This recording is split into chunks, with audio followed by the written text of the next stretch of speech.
నమస్తే, welcome to our channel. మనతో పాటుగా స్టూడియోలో సీనియర్ జర్నలిస్ట్ సత్యమూర్తి గారు ఉన్నారు. వారిని అడిగి కొన్ని వివరాలు తెలుసుకుందాం. నమస్తే సార్. నమస్కారం అండి.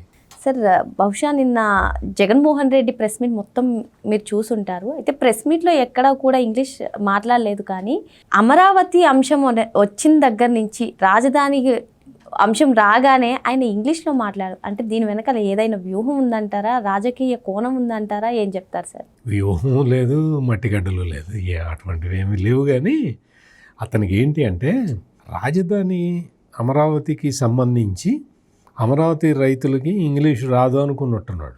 అమరావతి రైతులు జగన్మోహన్ రెడ్డి కన్నా ఎక్కువ చదువుకున్న వాళ్ళే ఉన్నారు చాలామంది అక్కడ.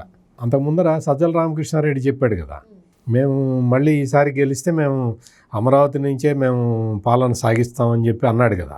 మరి సజ్జల రామకృష్ణారెడ్డి ఆ రోజున ఆ మాట ఎందుకు చెప్పాడు? ఈ రోజున జగన్మోహన్ రెడ్డి అసలు రాజ్యాంగంలో రాజధాని అన్న పదమే లేదని ఎందుకు చెప్పాడు?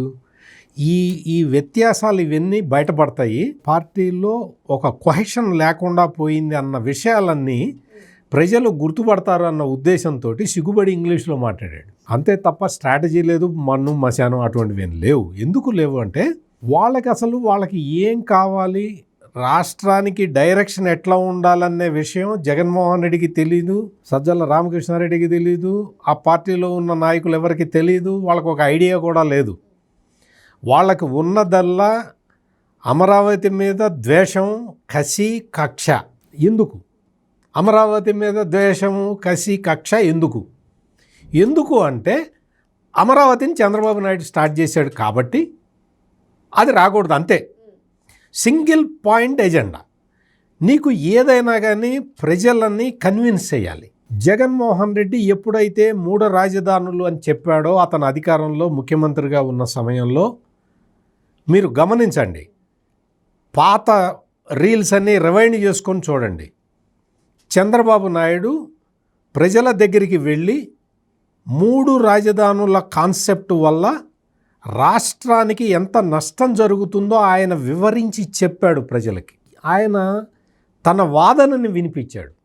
రాజకీయాలలో ప్రజలని కన్విన్స్ చేయగల శక్తి ఉండాలి. అమరావతి ఏకైక రాజధానిగా ఎందుకు ఉండాలి, రాజధాని ఎలా ఉండాలనేది ఆయన అంతకు ముందరే చెప్పాడు. ఒకే రాజధాని ఎందుకు ఉండాలి అనే విషయాన్ని ఆ రోజు ప్రతిపక్ష నాయకుడుగా ఉన్న చంద్రబాబు నాయుడు ప్రజల దగ్గరికి వెళ్ళి వివరించి చెప్పాడు. చాలామంది ఆ రోజున ఏమనుకున్నారు అంటే, జగన్మోహన్ రెడ్డి 3 రాజధానులు పెట్టే రాజకీయం మొదలు పెట్టేసరికి రాయలసీమలో కానీ, సెంట్రల్ ఆంధ్రాలో కానీ, ఉత్తరాంధ్రాలో కానీ ఇంకా తెలుగుదేశం పార్టీ బతకదు అనుకున్నారు. మొత్తం 3 ప్రాంతాలు కూడా జగన్మోహన్ రెడ్డి చెప్పే మాయ మాటలు విని కన్విన్స్ అవుతారు అని అనుకున్నారు. ఆ రోజున ఉన్న పరిస్థితి రాష్ట్రంలో. ఏ రోజునైతే జగన్మోహన్ రెడ్డి 3 రాజధానులు అనే రాజకీయాన్ని ప్రారంభించాడో ఆ రోజున్న పరిస్థితి చెప్తున్నా. అటువంటి అడ్వర్స్ సిచ్యుయేషన్ ఉన్న సమయంలో చంద్రబాబు నాయుడు ఏకైక రాజధాని ఉండాలి, అది అమరావతే అయి ఉండాలి అని చెప్పి ప్రజలకి కన్విన్సింగ్ ఆర్గ్యుమెంట్ చెప్పాడు.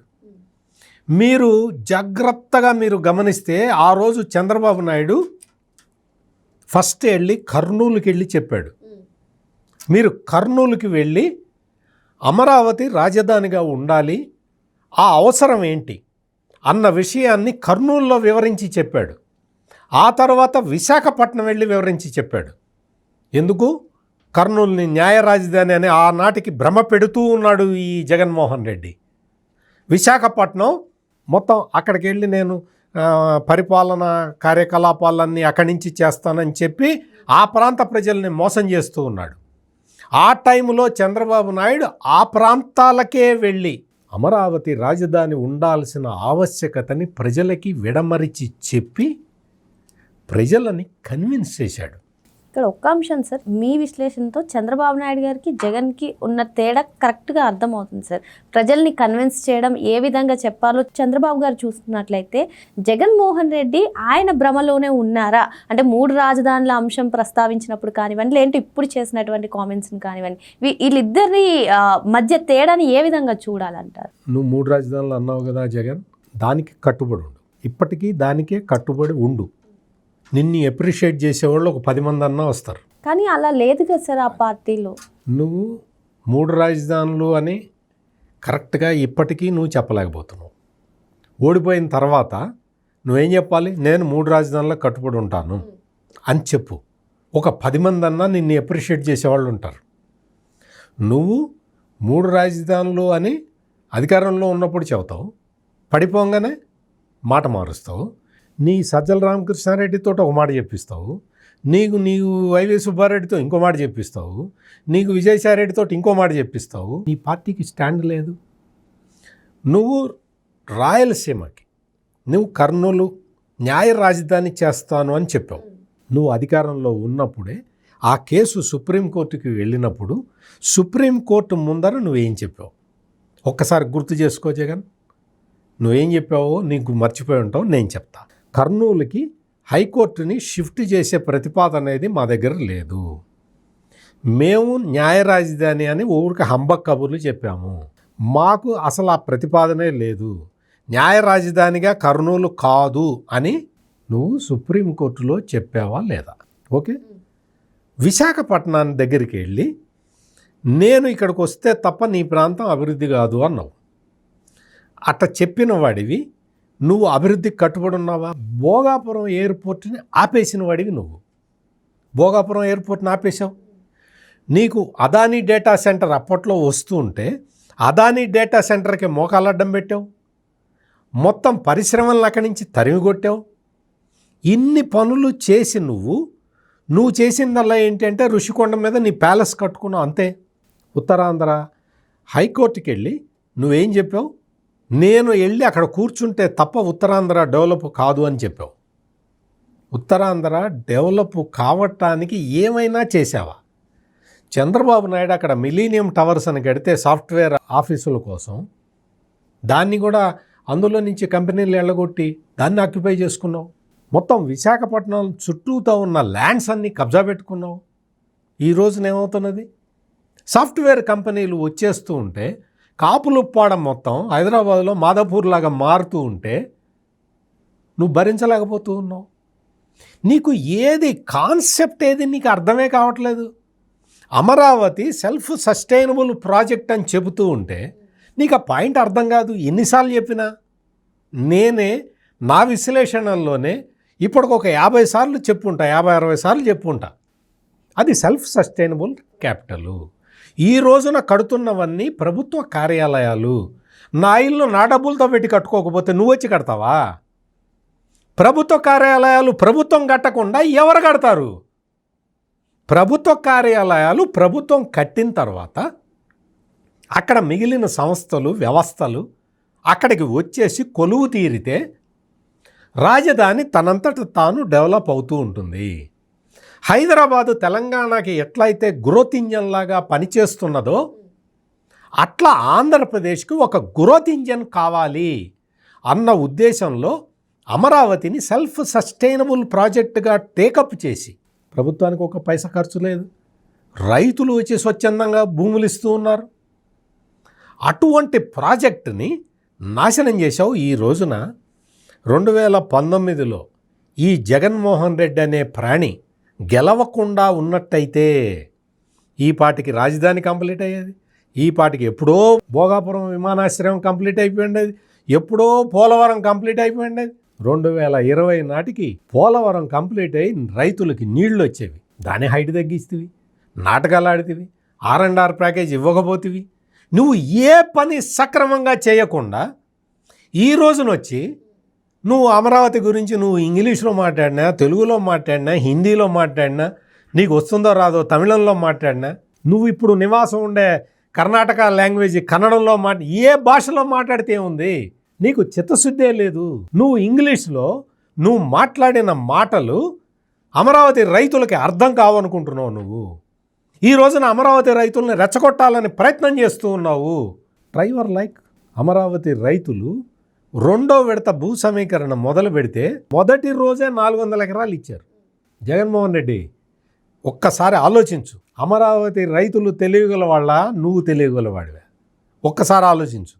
2వ విడత భూ సమీకరణ మొదలు పెడితే తొలి రోజే 400 ఎకరాలు తీసుకొచ్చి చంద్రబాబు నాయుడు చేతిలో పెట్టారు.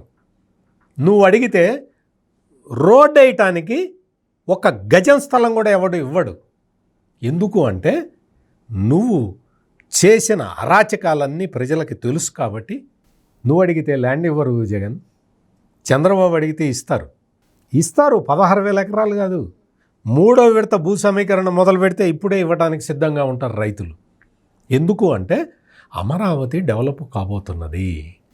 అమరావతి మీకు అక్కడికి వెళ్ళి చూస్తే, నేను 2 రోజుల కిందట 3 రోజుల కిందట వెళ్ళి చూశాను. నేను అక్కడ వచ్చే ఐకానిక్ టవర్స్ కానీ, హైకోర్టు బిల్డింగ్ కానీ, అసలు విపరీతమైన కన్స్ట్రక్షన్ యాక్టివిటీ, 52,000 కోట్ల రూపాయల కన్స్ట్రక్షన్ యాక్టివిటీ జరుగుతున్నది. చిన్న చితక కంపెనీలు కాదు, షాపూర్జీ, పొల్లంజీ, ఎన్సీసీ, ఎల్ఎన్టీ, ఇటువంటి ఇంటర్నేషనల్ కంపెనీలు వచ్చి, ఇన్ఫ్రాస్ట్రక్చర్ కంపెనీలు అక్కడ పనిచేస్తూ ఉన్నాయి. అంటే సార్, అమరావతి మొత్తం పూర్తయ్యేసరికి, అంటే ఇప్పుడు భోగాపురం గురించి జగన్మోహన్ రెడ్డి ఏ విధంగా మాట్లాడారో, భూ సమీకరణ మేమే చేసాం, మేమే కట్టామని, అమరావతి గురించి కూడా ఆ విధంగా మాట్లాడే అవకాశాలు ఉంటాయా ఒకసారి పూర్తయిన తర్వాత? మేమే సమీకరించాం, మేమే కట్టామని చెప్పి చెప్తాడు. ఏదైనా అదే చెప్తాడు. ఏదైనా సరే, ఇప్పుడు భోగాపురం ఎయిర్పోర్ట్లో చంద్రబాబు నాయుడు సేకరించిన భూమి ఎంత? నువ్వు దాన్ని కుదించావా? నువ్వు 2,500 ఎకరాలు అయితే నువ్వు 2,000 ఎకరాలకు కుదించావా? మళ్ళీ వచ్చి చంద్రబాబు నాయుడు ఆ 500 ఎకరాలు కూడా సమీకరించి, అది ఒక హబ్ ఉండాలి అక్కడ, ఏవియేషన్ హబ్, ఏవియేషన్ యూనివర్సిటీ పెట్టబోతున్నారు అక్కడ. అసలు నీకు తెలుసా జగన్, ఏవియేషన్ యూనివర్సిటీని భోగాపురంలో పెట్టడానికి ఆల్రెడీ కేంద్ర ప్రభుత్వం దగ్గర మొత్తం ప్రపోజల్స్ ఉన్నాయి. వాళ్ళు యాక్టివ్గా కన్సిడర్ చేస్తున్నారు. దానికి సూత్రప్రాయంగా అంగీకారం తెలిపేశారు. అక్కడ మొత్తం ఆ ఎకరాలు, ఇప్పుడు మాన్సాస్ ట్రస్ట్ వాళ్ళ ల్యాండ్స్ అన్నీ ఇస్తున్నారు, ఇచ్చేశారు ఆల్రెడీ. నువ్వు అటువంటి పనులు చేయగలుగుతావా జగన్? ఎందుకు అనవసరమైన ఈ అమరావతి మీద విషం గక్కుతూ నిన్ను నువ్వు దహించుకుంటూ పోతూ ఉన్నావు జగన్.